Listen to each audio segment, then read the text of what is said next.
Gracia y paz de Dios nuestro Padre y del Señor Jesús para cada uno de los hermanos y amigos que van a oír este análisis acerca de los dos testigos de Apocalipsis capítulo 11. Bien, vamos a dar inicio en este momento sobre este maravilloso tema de los dos testigos de Apocalipsis capítulo 11, ya que esto ha sido bastante controversial por muchos expositores de la palabra de Dios, tanto de los maestros eh, en teología bíblica y escatología. Eh, Al hablar de este tema acerca de los dos testigos, pues hay muchas personas que presentan diversas hipótesis y posturas. Entonces, ¿qué es lo que vamos a tratar aquí en este análisis? Vamos a analizar eh, en la primera premisa que voy a dar es sobre si los testigos eh, han estado en determinado momento, ya han sido, digamos, escogidos para esta misión, hablando ya del Antiguo Testamento, o fueron constituidos en el Nuevo Testamento, digamos, en tiempos del Señor Jesús, o van a ser constituidos en el tiempo futuro, ¿sí? Entonces vamos a ver las tres partes. eh, Tiempo pasado, tiempo presente, tomando desde el tiempo de nuestro Señor Jesús, o lo que es el tiempo de la iglesia primitiva, y también tomaremos de lo que es el tiempo futuro, ¿sí? Repito, pasado, presente y futuro. Bien, entonces, y en la segunda premisa, pues, hablaremos algo sobre la función, pues, de ellos. Bien, acá he posteado dos textos bíblicos que están allí en Apocalipsis, capítulo 11, el verso 3 y 4. Pero antes de iniciar la lectura, como les dije, hay muchas posturas, ¿sí? Voy a mencionar algunas de ellas, quizás se me escape alguna. Bueno, muchos dicen que es Moisés y Elías, ¿sí? Que hay gran probabilidad en esto, que sea Moisés y Elías, en base a las señales que pues se describe, o el poder que van a tener estos dos testigos, ¿sí? Allí se describe textualmente de que tienen poder para cerrar el cielo y para herir con plagas cuantas veces ellos quieran. Bien, entonces en base a eso pues eh, se deduce que sea Moisés y Elías, estos dos grandes profetas del Antiguo Testamento. Otros dicen que es Moisés, Enoc y Moisés. Otros dicen que es Enoc y Elías. Otros dicen que pues son el Antiguo Testamento y el Nuevo Testamento, o sea, lo que es la Torá y el Nuevo Pacto, ¿sí? O el Brit Hadashah. Bueno, otros dicen que pues esto representa a los judíos convertidos al cristianismo y a los gentiles que también se han convertido al cristianismo. Bien, bien, esas son algunas de las posturas que he oído, pero bien, yo no voy a mencionar dentro de este análisis o a dar una certificación de que es Moisés o es Elías o es Enoch. Ninguno de estos puntos voy a traer aquí a colación. Pues les dejo eso en claro, ¿no? Lo que vamos a analizar en esta primera premisa que les dije es si esos testigos ya el Señor los constituyó literalmente en el Antiguo Testamento o desde el Antiguo Testamento o en el Nuevo Testamento o estarán o surgirán en el futuro. Sí, eso es lo que vamos a analizar. Entonces, entrando ya en materia sobre este análisis de los dos testigos, vamos a dar lectura a los textos que he posteado acá de Apocalipsis, capítulo 11, el verso 3 y el verso 4, ¿sí? Que dice lo siguiente: y daré a mis dos testigos que profeticen por 1260 días, vestidos de cilicio. Estos testigos son los dos olivos y los dos candeleros que están en pie delante del Dios de la tierra. Ahora bien, vamos a empezar el análisis. Dice aquí quien está hablándole al apóstol Juan, cuando él recibe la revelación del Apocalipsis. Hay algo que tenemos que analizar, amados hermanos y amigos, es lo siguiente. El libro de Apocalipsis tiene, vamos a hacer esto, vamos a dividir en tres partes o tres fracciones acerca de lo que hay allí registrado en el libro de Apocalipsis sobre los eventos proféticos. Hay cosas que, digámoslo así, un 10% se menciona cosas del pasado, ¿sí? Cosas del pasado. Y un 30%, digámoslo así, vamos a hacer un cálculo, digamos, para poder analizar esto que vamos a analizar. Pongamos un 10%. El Apocalipsis habla de cosas que ya pasaron, ¿sí? Se le menciona a Juan cosas que ya acontecieron. Y pongamos un 30% de cosas que estaban sucediendo en vida del apóstol Juan, ¿sí? Y vamos a poner un 60% de cosas que pues todavía no estaban sucediendo, sino que sucederían a tiempo futuro, ¿sí? Entonces, las profecías hay que entenderlas de esta manera, porque el hecho de que se diga que es profecía no significa que se pueda hablar de algo del pasado o del momento en el que está el tiempo presente y a tiempo futuro. Pero siempre se caracterizan las profecías, es hablar algo más, es en el sentido de a tiempo futuro, de algo que no ha acontecido, sino que acontecerá, ¿sí? Por eso se entiende, o en esto se soporta lo que es mayormente la profecía.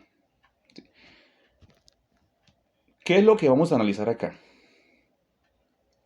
¿Por qué digo esto? Y quiero hacer una clarificación acá, quizá para que alguien no malinterprete esto. Aquí hay en este caso, se habla en Apocalipsis 12 sobre la mujer y el dragón, ¿sí? Quiero hacer aquí un paréntesis para clarificar algo. Dice lo siguiente aquí en unos pasajes bíblicos. Vamos a leerlo aquí en esta parte. Vamos a leer el verso 13. Vean lo que dice, hermanos. Y cuando vio el dragón, ¿sí? Satanás, que había sido arrojado a la tierra, persiguió a la mujer que había dado a luz al hijo varón. Y se le dieron a la mujer las dos alas del gran águila para que volase delante de la serpiente al desierto, al lugar donde es sustentada por un tiempo, tiempos y la mitad de un tiempo. Sí, 3 años y medio. Ahora dice acá, y la serpiente arrojó de su boca tras la mujer agua como un río para que fuese arrastrada por el río, pero la tierra ayudó a la mujer, pues la tierra abrió su boca y tragó el río que el dragón había echado de su boca. Veamos algo más acá, hermanos, que quiero pues traerles acá. Dice que dio el verso 13 a un hijo varón. ¿Quién es ese hijo varón? Es lo que tenemos que nosotros ver acá. Ahora, ¿quién es ese hijo varón? Ahí está hablando precisamente de nuestro Señor Jesús, ¿sí? Ahora, ¿dónde encontramos aquí esa clarificación? La vamos a encontrar aquí del capítulo 12 más abajito, ¿sí? Dice, y ella dio a luz un hijo varón, el verso 5, que regirá con vara de hierro a todas las naciones, y su hijo fue arrebatado para Dios y para su trono. Bien, aquí está hablando de lo que pasó en tiempo pasado, cuando el Señor Jesús, María le tocó huir con José a Egipto, porque Satanás pues usó el imperio romano para destruir a nuestro Señor, ¿sí? Él usó a estos hombres, a Herodes, para destruir al Señor Jesús. Entonces, dice que ella huyó al desierto, ¿sí? Entonces, ¿qué quiero aclarar con esto? Aquí hay cosas, esto en parte fue lo que ya sucedió, ¿sí? Pero hay otras partes en las cuales aún todavía no han sucedido. Bien, entonces, después de hacer ese paréntesis, vamos a continuar aquí con el análisis, ¿sí? Sobre los dos testigos de Apocalipsis capítulo 11. Dice el texto, daré a mis dos testigos que profeticen por 1260 días vestidos de cilicio. Estos testigos son los dos olivos y los dos candeleros que están en pie delante del Dios de la tierra. ¿Qué es lo que vamos a analizar acá? Como les dije, vamos a analizar si esos testigos ya fueron constituidos en tiempo pasado, refiriéndome en el Antiguo Testamento o en tiempos del Señor Jesús o de la iglesia primitiva, o serán constituidos o surgirán en el tiempo futuro. Para entender esto es muy sencillo, hay que leer detalladamente el texto y el contexto. De hecho que este es el contexto, el texto está más atrás y lo vamos a leer ahora. Aquí claramente, en esta versión y en este texto, dice que esos candeleros están, ¿sí? Cuando a Juan se le muestra esta revelación o se le da esta información, se entiende claramente cuando dice que esos dos candeleros o esos dos olivos están, dice, en pie delante del Dios de la tierra. ¿Qué da a entender esto? Que ellos ya están, ¿sí? Ya están. No dice que estarán de pie, delante del Dios de la tierra, porque eso sería entonces a futuro, ¿sí? Si el verso dijera, estos, eh, estos testigos son los dos olivos y los dos candeleros que estarán en pie delante del Dios de la tierra, entonces sería, lo tendríamos que entender en tiempo futuro, ¿sí? En el contexto de tiempo futuro, más no en tiempo presente, ¿sí? Pero aquí claramente dice que estos testigos son los dos olivos y los dos candeleros, dice que están en pie delante del Dios de la tierra, ¿sí? Están. Ahora, vamos más abajo a leer otros pasajes bíblicos que encontramos allí en Zacarías. El profeta Zacarías, capítulo 4 y el verso 3, allí el profeta Zacarías recibe una revelación también de parte del Señor, y el Señor le da esta revelación a través del ángel, o de un ángel. Allí dice el candelabro de oro y los dos olivos, ¿sí? Aquí, dentro de esta escena, encontramos un simbolismo donde Zacarías ve a dos olivos, al candelabro, y luego, después de eso, el ángel le da, digamos, empieza a darle una explicación, y surge la incógnita de parte de Zacarías, el saber qué significaban o qué representaba eso que estaba viendo figuradamente. O sea, esa figura que estaba viendo ahí, él tenía esa curiosidad de saber qué era eso, ¿sí? Porque alguien me dirá, bueno, entonces usted está diciendo que esos testigos son seres preexistentes. No, a quien se alude la preexistencia es al Señor Jesús. En este caso, yo quiero aclarar algo para que no me malinterpreten. Yo no le estoy diciendo a ninguno que los dos testigos son preexistentes. No, ni tampoco inmortales. Porque si hablamos de la preexistencia, tendrían que ellos existir antes del Génesis. ¿Sí? No. Estamos hablando dentro del contexto del Antiguo y el Nuevo Testamento, ¿sí?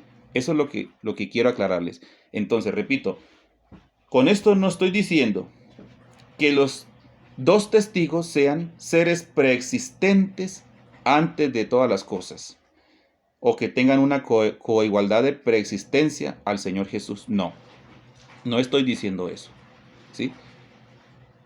Tampoco estoy diciendo que ellos son inmortales. ¿Por qué? Porque ellos van a morir. Ahora, la discusión aquí es, como les dije, si ellos ya fueron constituidos en el Antiguo Testamento, o en tiempos de Jesús o de la iglesia primitiva, o a futuro. Entonces, en lo que hemos leído, encontramos de que dice que ellos están en pie delante del Dios de la tierra, ¿sí? Eso es lo que dice Apocalipsis capítulo 11, el verso 3 y 4. Pero ahora veamos acá. Entonces, aquí el caso con Zacarías. Zacarías recibe esta revelación, ¿sí? A través de esta visión. Veamos lo que dice el verso del capítulo 4 de Zacarías, el verso 3. Dice, junto a él dos olivos, ¿sí? Recuerden, dice que dos olivos, el uno a la derecha del depósito y el otro a su izquierda. Bien, entonces, ahí luego empieza a hablar de Zorobabel, pero no voy a entrar en ese punto. Lo que quiero ir ya es al grano, desde el verso 12 hasta el 14. Ahora bien, entonces aquí parece que se pierde el enfoque en lo que el ángel empieza a mostrarle a Zacarías, pero luego Zacarías abajo en el verso 12 retoma nuevamente en base a su incógnita o o la curiosidad que él tenía de saber. Entonces leamos lo que dice acá. Dice, hablé aún de nuevo y le dije, ¿sí? Zacarías al ángel, ¿qué significan las dos ramas de olivo que por medio de dos tubos de oro vierten de sí aceite como oro? Y me respondió diciendo, ¿no sabes qué es esto? ¿Sí? Zacarías dice lo siguiente, y dije, Señor mío, no. ¿Sí? No sé. Esto lo podemos entender de esa manera. Ahora, en el verso 14 está lo que es la respuesta, ¿sí?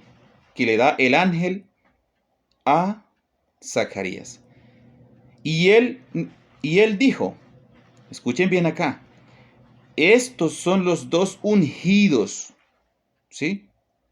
Aludiendo a los profetas, a estos dos profetas, a estos dos testigos, a estos dos, bueno, algunos dicen que apóstoles, ¿no? Pero yo no voy a agregarle aquí porque la Biblia no me dice que pues, son apóstoles, pero se entiende de que ellos van a ser enviados, ¿sí? Entonces, no, no vamos a discutir sobre eso, ¿sí? Porque eso también tiene lógica, porque van a ser enviados de parte del Señor ya para el tiempo futuro.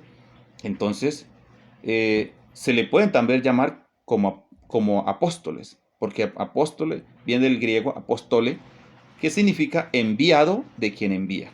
Y quien los envía, pues es el mismo Señor Jesús. Ahora bien, veamos algo muy importante acá. Dice, y él dijo, estos son los dos ungidos que están delante del Señor de toda la tierra. Notemos allí nuevamente la palabra dice, están. O sea, en el tiempo que el profeta Zacarías, perdón, recibe esta revelación a través de la visión, el ángel le dice, estos son, ¿sí? Son los dos ungidos que están delante del Señor de toda la tierra.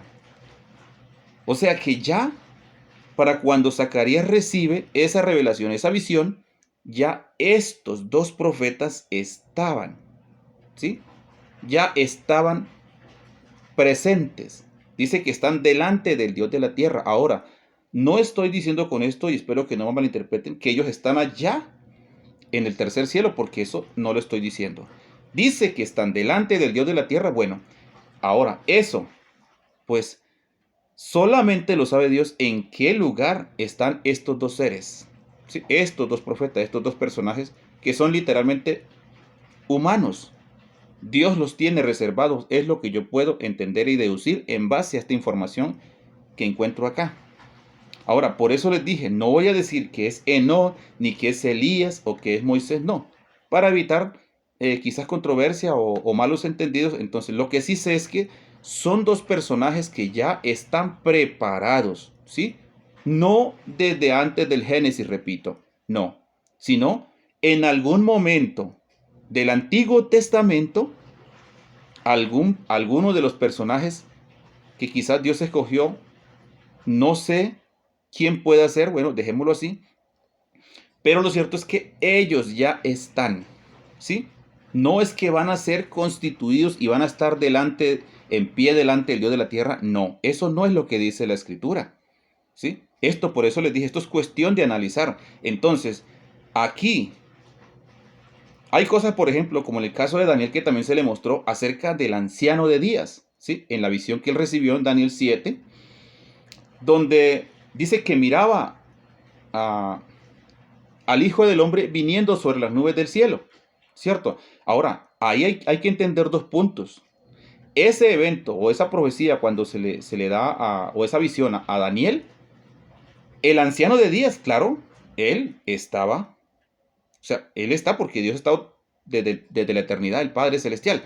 Pero el evento que ve allí él acerca de que el Hijo del Hombre venía sobre las nubes, esto se puede relacionar con Apocalipsis capítulo 19, ese evento todavía no había sucedido, ni estaba sucediendo, sino que va a suceder a tiempo futuro.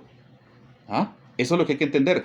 Pero el anciano que estaba sentado, pues ese lo vio Juan también sentado en Apocalipsis, también vio Isaías, también Isaías capítulo 6, dice que también en la visión que él vio, dice que vio al Señor alto y sublime sentado sobre un trono. Entonces, Dios desde el principio, desde la eternidad, mejor dicho, Él ha tenido ese lugar. Pero lo que tenemos que entender aquí es que aquí está hablando, por ejemplo, que estos dos personajes están, ¿sí? En tiempos de Zacarías ya están, y cuando se le habló, cuando se le dio esta visión o esta revelación a Juan, entonces ahí ya también están. No, nótense que tanto para ambos profetas se les habló en tiempo presente. ¿Sí? No se les habló en tiempo pasado, sino que se les habló en tiempo presente. Entonces, en Zacarías fue en tiempo presente, en vida de él. ¿Sí?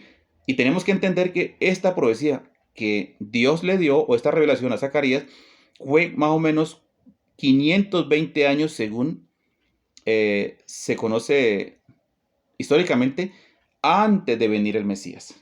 520 años antes, ¿sí? Imagínense ustedes. Entonces quiere decir que hay un lapso de tiempo de medio milenio antes, ¿sí?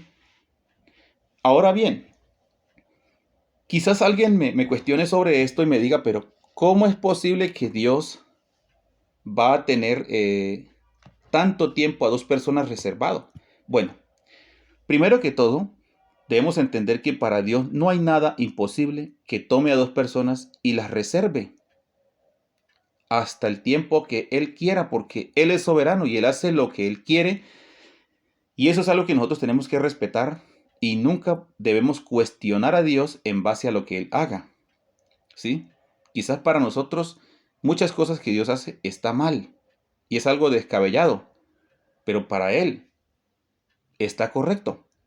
¿Sí? Eso es lo que tenemos que entender. Ahora bien, en base a esto, quiero leerles allí, y esto lo voy a leer con el fin de, no es que esté fomentando otras ideas extrañas, no, sino es sacar una deducción a través de los textos que voy a leer acá para explicar un poquito más amplio sobre lo que estamos analizando. Juan capítulo 21, el Evangelio de Juan capítulo 21, voy a leer desde el verso 20 hasta el 24. Dice el discípulo amado, volviéndose Pedro, vio que le seguía el discípulo a quien amaba Jesús, el mismo que en la cena se había recostado al lado de él. Y le había dicho, Señor, ¿quién es el que te ha de entregar? Cuando Pedro le vio, dijo a Jesús, Señor, ¿y qué de este? Surge un interrogante de parte de Pedro. Bueno, parece que tenía como algo, no sé, algo quizás Pedro pues como que no se sentía un poco incómodo. Quizá eso es lo que se puede ver ahí en lo que uno lee. Dice, ¿y qué de este? Le dice a Jesús. Jesús le responde a Pedro. Vea lo que le responde Jesús a Pedro. Si quiero que él quede hasta que yo venga, ¿qué a ti? Sígueme tú. ¿Ah? Ahora, veamos qué pasa aquí más adelante. Este dicho se extendió entonces entre los hermanos, que aquel discípulo no moriría, pero Jesús no le dijo que no moriría, sí, sino, si quiero que él quede hasta que yo venga, ¿qué a ti? ¿Ah? O sea, eh, en en nuestro lenguaje coloquial, por decir colombiano aquí, nosotros podemos entender, bueno, ¿y eso qué? ¿A ti qué te interesa? O sea, por no decir qué te importa a ti. ¿Sí? Entonces aquí lo que Jesús le está diciendo es, si yo quiero que Él quede hasta que yo venga, está hablando aquí de su segunda venida, hasta cuando Él vuelva a venir. ¿Qué a ti? O sea, ¿cuál es el problema? ¿Sí? Entonces, aquí podemos analizar algo. Supongamos que Jesús le hubiera concedido a Juan que no muriera, literalmente, ¿sí? Entonces, a esta fecha Juan tendría 2000 y algo de años, ¿sí? Literalmente, Juan, si estuviera vivo, si él hubiera querido hacer eso, pues él lo hubiera podido hacer. ¿Y cuál es el problema? ¿Sí? Entonces, Juan, si estuviera vivo, si él hubiera permitido esto que dijo, entonces Juan, para este tiempo, tuviera más de 2000 años de vida, literalmente. ¿Sí? ¿Y quién podría cuestionar esto? ¿Ah? Entonces, pero no fue así. Obviamente que aquí dice que ese dicho se extendió, que él no moriría. Y de hecho, él tampoco murió cuando la gente quiso, porque él, según la historia, fue echado dentro de un recipiente donde había aceite hirviendo, ¿sí? Fue echado allí, dentro de una caldera, una paila, bueno, eh, de aceite hirviendo para matarlo. Pero de allí, milagrosamente, salió ileso, porque aún no era el momento, aún todavía él no había recibido la revelación del Apocalipsis. Entonces, el enemigo no podía frustrar el plan de Dios, ¿sí? Entonces, ¿cuál es el problema? Podemos decir aquí, ¿cuál es el problema o cuál es el imposible o cuál es el asunto de pensar que Dios no puede tener a estos dos hombres ya preparados desde el Antiguo Testamento? ¿Sí? Porque nótese algo acá, cuando leemos el primer texto de Apocalipsis, capítulo 11, 3 y 4, estos primeros textos que posté acá, dice, y daré a mis dos testigos. ¿Qué está diciendo acá? Los daré es porque los tiene, ¿sí? Sencillamente que cuando llegue ese momento, ellos van a llegar, ¿sí? El Señor los va a enviar, los va a dar. Y para que cumplan el ministerio por 3 años y medio en el gobierno de la bestia. Y ellos van a estar profetizando, ¿sí? Estos dos testigos. Por eso dice, daré a mis dos testigos. Ellos van a testiguar de Jesús. ¿Ah? Ellos van a testiguar de Jesús. Recordemos que Hechos capítulo 10, el verso 43 dice, y de este dan testimonio todos los profetas, que todos los que en él creyeren recibirán perdón de pecados. Todos los profetas del Antiguo Testamento estaban enterados que existía el Mesías que iba a venir. Todos ellos hablaron de él, profetizaron de él.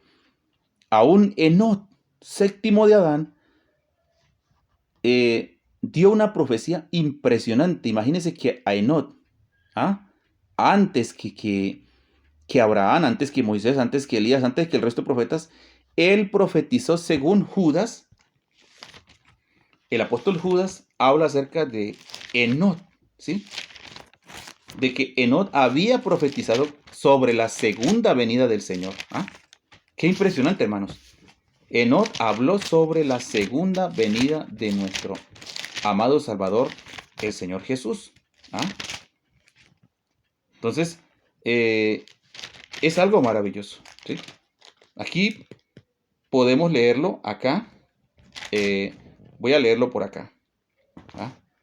Mire lo que dice Judas capítulo 14, capítulo 1, el verso 14. Dice, de estos también profetizó Enot, séptimo desde Adán, diciendo, he aquí, vino el Señor con sus santas decenas de millares. Todos los profetas hablaron de Jesús. Ellos recibieron ese conocimiento del Mesías, aún de su venida. Entonces, nosotros no podemos cuestionar a Dios y decir, bueno, pero pero ¿cómo es posible que estos seres entonces son inmortales? No, no son inmortales porque ellos van a morir. ¿Sí? No, ¿son preexistentes? No, no son preexistentes como el Señor Jesús. ¿Sí? El hecho de que hayan sido constituidos en el Antiguo Testamento, eso no les da derecho a ser preexistentes. ¿Sí? No, en ningún momento. Sino que Dios, lo más lógico es que hizo una excepción de tomar dos personajes, ¿sí? Estos dos profetas, y guardarlos allí hasta que llegue ese tiempo señalado y luego Él darlos o enviarlos. Entonces, quizás alguien pregunte, bueno, pero ¿por qué dos testigos? Bien, entonces vamos a mirar esto, vamos a aclarar un poquito sobre esto. Entonces, repito, ¿por qué digo que no puedo decir, bueno, es Enoc o Elías o algunos de los profetas, digamos, de los que se mencionan, ¿sí? Pero la razón es la siguiente, ¿sí? Hay unos textos en hebreos, los cuales he estado analizando, que dicen lo siguiente, ¿sí? Hebreos, vamos a leerlos allí. Voy a leer dos textos. Aquí, Hebreos capítulo 11 habla sobre los héroes de la fe, ¿sí? Y menciona desde bien atrás de Abel, ¿ah? Desde Abel. Ahora bien, aquí en el verso 13 dice, conforme a la fe, dice, murieron todos estos sin haber recibido lo prometido, sino mirando de lejos y creyéndolo, y saludándolo, y confesando que eran extranjeros y peregrinos sobre la tierra. Entonces dice que conforme a la fe, murieron todos estos. Bueno, pues aquí lo que podemos entender es que todos estos de la fe, héroes de la fe, entonces murieron. ¿Sí? Murieron. Aunque se menciona de que Enoc fue traspuesto, Elías también fue arrebatado en carros de fuego, pero aquí dice que en fe, pues todos ellos murieron. Ahora, al final de este capítulo, que es el 39 y 40, dice lo siguiente, y todos estos, aunque alcanzaron buen testimonio mediante la fe, no recibieron lo prometido, ¿ah? Proveyendo, dice Dios, alguna cosa mejor para nosotros, para que no fuesen ellos perfeccionados, dice, aparte de nosotros. Entonces, yo creo, y en mi postura, que todos los héroes de la fe del Antiguo Testamento van a resucitar junto con los cristianos que murieron en el Nuevo Testamento, ¿sí? Pues esa es mi postura. Ellos van a resucitar juntamente porque ellos hacen parte, ellos creyeron en el Mesías, ellos creyeron por fe. Ahora nosotros, por ejemplo, la Iglesia del Señor, somos testigos de Cristo, pero no testigos presenciales, sino testigos por fe. ¿Sí? Creemos en lo que dice la palabra y en base a eso, pues nosotros afianzamos nuestra fe. Entonces nosotros somos testigos por fe, mas no testigos presenciales o oculares. Pero los apóstoles sí tuvieron ese privilegio de ver a Cristo y muchos más, sí, muchos más. Más de 500 personas dice que después de que resucitó, lo vieron a él. Entonces, muchos fueron testigos presenciales de Cristo. Ahora, hablando de este punto, de los héroes de la fe, entonces, descartemos que cualquiera de estos sean algunos de esos dos profetas, ¿sí? Entonces, aquí lo que tenemos que entender es que Dios hace cosas que quizás para nosotros, para la mente humana, pues es un poco difícil de entender. ¿Sí? Difícil de entender porque, bueno, a veces aquí este tema se ha cuestionado demasiado. Unos dicen, bueno, es que será este o será aquel. Bueno, pero yo me he centrado en esta parte, ¿sí? Como les dije, no voy a decir que ese no, Elías, alguno, no. Pero lo cierto es que ya están. Eso es lo que quiero que ustedes entiendan y analicen los textos. Entonces, ya están, ¿sí? Aquí claramente dice que el ángel le dice a Zacarías, y él le dijo, estos son los dos ungidos, ¿sí? Que están delante del Dios o del Señor, dice acá, de toda la tierra, que es lo mismo. ¿Ah? Entonces, vamos a mirar ahora por qué dos testigos, ¿sí? ¿Por qué dos testigos? ¿Por qué no pueden ser tres? ¿Por qué no pueden ser cuatro? ¿Por qué no pueden ser cinco? ¿Por qué no pueden ser más? ¿Por qué aparece? ¿Por qué la Biblia en Apocalipsis menciona sobre dos testigos? Bueno, la Biblia tiene la respuesta, ¿sí? La Biblia tiene la respuesta. ¿Por qué el Señor escogió dos testigos? ¿Sí? Bien, vamos a mirar allí Mateo capítulo 18, el verso 16. ¿Sí? Mateo capítulo 18, el verso 16. Y que dice lo siguiente. 18, el verso 16. Aquí el Señor Jesús habla de algo muy importante. Sobre cuando algún asunto, ¿sí?, se tenga que definir en base a una circunstancia de tipo personal o cualquier asunto. Él nos aconseja acerca de que deben haber testigos, ¿sí?, que corroboren que lo que se está diciendo es así, o lo que pasó, o lo que se hizo, fue así. Dice acá el 16, mas si no te oyere, toma aún contigo a uno o dos, para que en boca, escuchen bien acá, de dos o tres testigos conste toda palabra. ¿Sí? En boca de dos o tres testigos conste toda palabra. Ahora, vamos a ver los contextos posteriores. Segunda de Corintios capítulo 13, el verso 1. Vamos a ver qué nos dice el apóstol Pablo allí.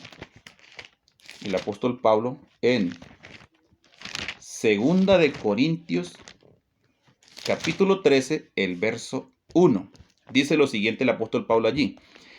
Esta es la tercera vez que voy a vosotros.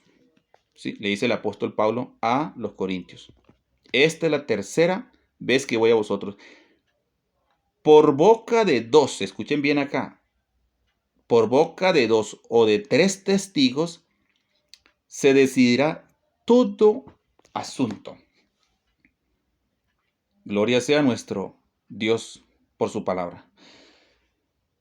Ahora luego, vamos allí a Hebreos 10, 28. ¿Sí? Hebreos capítulo 10, el verso 28. Veamos lo que dice allí. Mira lo que dice acá el apóstol. El que viola la ley de Moisés por el testimonio de dos o de tres testigos muere irremisiblemente. Irremisiblemente. ¿Sí? Entonces, cuando alguien iba a ser ejecutado, tenían que haber dos o tres testigos, como mínimo dos, ya que el testimonio de una sola persona no era válido. ¿Sí? Eso Dios lo explicó en la ley mosaica. Pero aún aquí en la gracia, esa forma aún continúa, ¿sí?, de que en boca o dos o tres testigos conste toda palabra.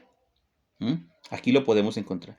Ahora, también hay que entender que habían testigos, muchas veces pagaban a testigos personas para que atestiguaran en contra de la persona injustamente o falsamente. En el caso, por decir, de Esteban, de Nabot de Jezreel y también del mismo Señor Jesús, que pues atestiguaron en contra de él, colocaron falsos testigos para decir que él había blasfemado, ¿sí? Y de esa manera pues darle muerte. Entonces, testigos falsos, pero hay testigos verdaderos también, ¿sí?, que atestiguan lo que es correcto, no admiten cohecho, sino que dicen lo que es la realidad. Entonces, aquí podemos encontrar que en el libro de Apocalipsis habla de dos testigos, ¿sí? Dos testigos. Entonces, estos dos testigos, por eso el mismo Señor dice, y daré a mis dos testigos que profeticen. Entonces, Lo que podemos ver aquí es que estos dos profetas, estos dos ungidos, el Señor le va a dar poder y autoridad para que en el tiempo de su profecía ellos hagan muchas señales, ¿sí? Porque dice que, ahora vamos a leer algo acá, porque quizás, pues he oído que dicen, bueno, pero ellos tienen el poder de cerrar el cielo y de hacer muchas señales, pero no dice que ellos cerraron el cielo, ¿cierto? Pero no dice que hicieron esto, pero no dice, no, muy sencillo de entender. Si nosotros continuamos leyendo los textos finales del capítulo 11 de Apocalipsis, veamos qué pasa acá. Y luego ustedes saquen la deducción si esos dos profetas, esos dos testigos, no fueron un martirio para los pecadores o para aquellos que inicuos que estaban, digamos, los que están aquí en la tierra, ¿sí? Veamos qué nos dice acá. Vamos a leer allí, después vamos a leer el 6. Dice, estos tienen poder para cerrar el cielo, a fin de que no llueva en los días de su profecía. Y tienen poder sobre las aguas para convertirlas en sangre, y para herir la tierra con toda plaga cuantas veces quieran. ¿Ah? Ahora bien, dice acá, cuando hayan acabado su testimonio, la bestia que sube del abismo hará guerra contra ellos y los vencerá y los matará. Ahora bien, después de que estos hombres son muertos, veamos cómo reacciona la gente. Desde el verso 9, mira lo que dice acá. Y los de los pueblos, tribus, lenguas y naciones, eso está hablando, alude a todo el mundo. Pueblos y naciones, dice, verán sus cadáveres por 3 días y medio y no permitirán que sean sepultados. Ahora mire lo que dice el 10. Y aquí saquen ustedes las conclusiones si ellos no hicieron señales o no. No, ellos no se quedaron quietos. Y los moradores de la tierra se regocijarán sobre ellos y se alegrarán. ¿Ah? Dice, se regocijarán sobre ellos y se alegrarán. Y se enviarán regalos, dice, unos a otros. ¿Ah? Notemos lo que dice, es impresionante acá. Y se alegrarán y se enviarán regalos unos a otros porque estos dos profetas, dice, habían, o sea, en el tiempo de su ministerio, dicen, habían atormentado a los moradores de la tierra. ¿Ah? ¿Qué quiere decir? Cuando el tiempo, por ejemplo, tomando aquí un paréntesis, cuando el tiempo de Elías, que él oró al Señor y no dio lluvia durante 3 años y medio, creo, si no estoy mal, durante el tiempo, y los cielos se cerraron. ¿Y qué pasó con este rey? ¿Ah? A él lo odiaban y lo persiguieron para matarlo, porque la profecía de él para ellos fue un tormento. ¿Sí? La profecía para ellos fue un tormento lo que Elías hizo allí, ¿sí? Porque el Señor pues le dio esa autoridad. Entonces, esta gente vivió una hambruna terrible. Entonces, para ellos fue un martirio en ese tiempo Elías. Ahora, para ese tiempo en que van a venir esos dos profetas, en los días de su profecía o en esos 3 años y medio, va a ser, ellos para los impíos va a ser una tortura, ¿sí? Va a ser un tormento, ¿sí? Porque ellos van a proferir palabra de parte de Dios, ¿sí? Van a testiguar sobre Jesús, porque eso es lo que van a hacer, van a dar testimonio de Jesús, van a hablar de su palabra, van a hacer muchas cosas. Por eso ellos, en su ministerio, en el tiempo de su ministerio, la gente no va a estar tranquila, ¿sí? Nótese lo que dice acá, y los moradores de la tierra, el verso 10, se regocijarán sobre ellos y se alegrarán y se enviarán regalos unos a otros porque estos dos profetas, dice, habían atormentado a los moradores de la tierra. No es simplemente que el verlos a ellos literalmente o físicamente, pues les va a causar un tormento, no, sino es todo lo que ellos van a efectuar en su ministerio. a esta gente, pues ellos van a ser un tormento para ellos. ¿Ah? De tal manera que ellos, al final, cuando ellos mueren, entonces mira la gente lo que hace, es de que se enviarán regalos unos a otros, se alegrarán, se regocijarán, o sea, van a hacer fiesta. ¿Sí? El mundo va a hacer fiesta de la alegría que ellos ya murieron, que la bestia les quitó la vida. ¿Ah? Entonces, ellos no van a estar simplemente haciendo presencia literalmente, sino que van a estar ejerciendo, ¿sí?, la autoridad que Dios les ha dado, que el Señor les ha dado, y testificando de Él, ¿sí? Entonces, para el mundo y en el gobierno de la bestia, todo esto va a ser bastante conflictivo y, como lo dice la palabra aquí, pues, van a ser también atormentados. ¿Ah? Entonces, bendito el Señor. Así que, mis hermanos, esa es la razón por la cual vienen dos testigos, ¿sí? Porque es algo que tiene que ratificarse. Porque si viniera uno solo, entonces no tendría validez, pero van a venir dos. Entonces, en boca de ellos va a quedar todo aclarado y evidenciado, ¿sí? Bendito sea el Señor. Entonces, así como todos los otros profetas hablaron de Jesús, dieron testimonio de Jesús, ¿sí? Y nosotros seguimos también dando testimonio de Jesús por fe, ellos también van a testiguar de Jesús, porque por eso dice la palabra, y daré a mis dos testigos. ¿Ah? ¿De quién van a hablar? Van a hablar de Jesús. ¿Ah? Gloria al Señor. Bueno, mis hermanos, entonces, pues, no sé qué más se me escapó por decir, pero yo creo que pues hasta aquí este análisis sobre los dos testigos de Apocalipsis 11. Así que pues en lo que presento acá en mi postura, ellos ya están, ¿sí? Solo que falta que llegue el momento para que ellos vengan. Y repito, no son preexistentes ni tampoco son inmortales porque van a morir, ¿sí? Así que bueno, gracia y paz de Dios nuestro Padre y del Señor Jesús y un fuerte abrazo para todos. Dejen sus comentarios ahí en la caja de comentarios y les pido, bueno, apoyen este canal Jesús Verdad Eterna, suscribiéndose y dándole like a los estudios que se suben aquí. Así que bendiciones y después pues les traeré muchos otros estudios aparte de otros temas basándonos en la escritura.